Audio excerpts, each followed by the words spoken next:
Lecture number 19 gas laser या helium neon laser.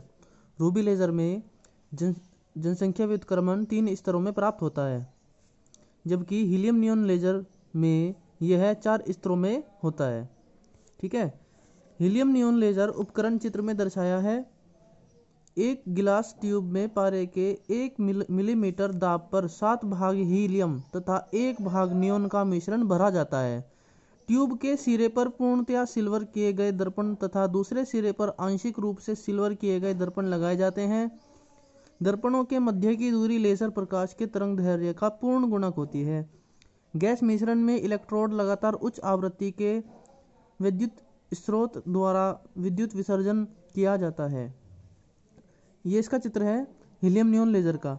ये इसमें विसर्जन इलेक्ट्रोड लगे हुए हैं, ये पूर्ण परावर्तक तल है और ये आंशिक परावर्तक तल है। तो इसमें जब इस तरह से कुछ ऊर्जा दी जाती है तो जो हीलियम के जो 7 भाग हैं और नियॉन का सिर्फ 1 भाग है, तो 7:1 में होता है ये।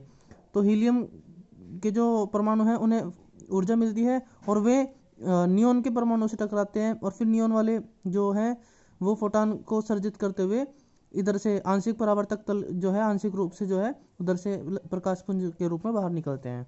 ये इसका प्रचालन है। एक बार देख लेंगे पूरा इसका किसे लिखना है। प्रचालन: मिश्रण में विद्युत विसर्जन करने पर विद्युत आर्क के इलेक्ट्रॉन गैस परमाणुओं से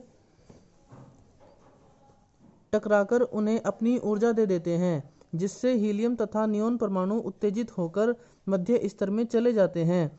चूंकि मिश्रण में उत्तेजित हीलियम परमाणु अधिक संख्या में हैं, ठीक है, क्या है, हीलियम परमाणु अधिक संख्या में हैं, अतः ये निम्न स्तर के नियॉन परमाणु से टकराकर उन्हें अपनी ऊर्जा दे देते हैं।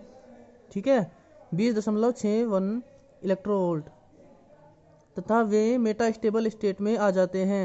इस प्रकार हीलियम परमाणु नियॉन परमाणुओं में जनसंख्या व्युत्क्रमण प्राप्त करने में सहायता करते हैं। यह क्रिया उद्दीप्त अवशोषण कहलाती है।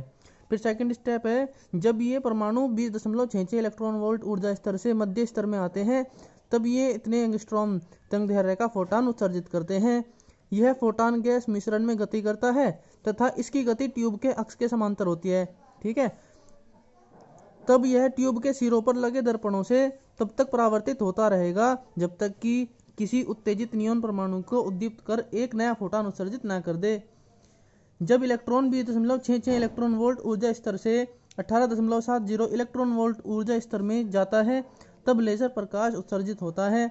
यह क्रिया लगातार चलती रहती है तथा जब फोटॉन की संख्या बहुत अधिक हो जाती है, तब यह आंशिक रूप से सिल्वर किए गए दर्पण से निकल जाते हैं तथा लेजर किरणावली के रूप में प्राप्त होते हैं।